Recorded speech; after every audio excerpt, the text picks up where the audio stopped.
Welcome to Conversations with My Real Friends. I'm Jennifer. I'm here with my friend BJ. BJ is an established real estate broker, more than 20 years in the business.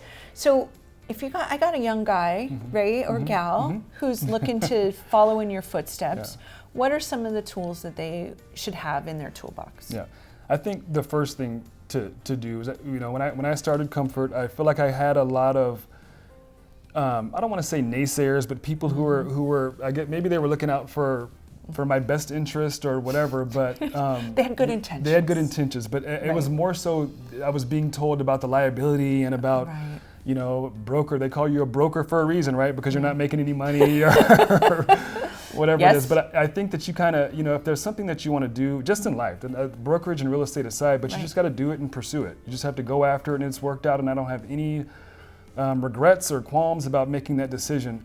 I think, kind of starting it, there's things that I would have loved to have learned earlier on. And one of those primarily being the idea of having a partner or someone with vested interest in what you're doing and the direction that you're going. Because if you are starting from scratch, because we're a 50 agent office, and we're at a really sweet, special, unique space, and you're either small, one broker, or really, or you're mega. So if you're trying to get to that 50 agent mark, or even 20 or 25 agents, you have to have certain things established. So having people around you, people who are vested in the form of a partner, somebody maybe buying into your business, and believing what you're doing.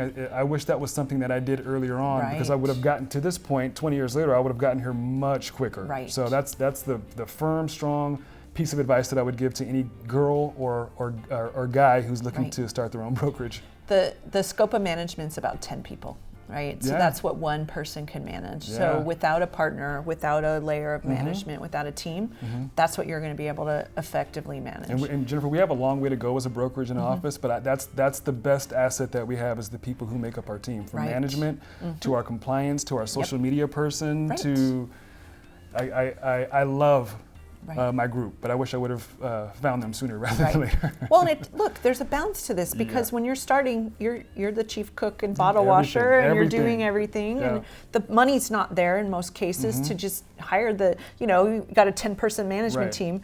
You didn't have the budget for that day one, right? So you got to figure out strategically what those pieces are and put them in place as the math makes sense. That's it. Right? There's still math involved. So the people are the most important part, but the math still has to work. It has to work, right?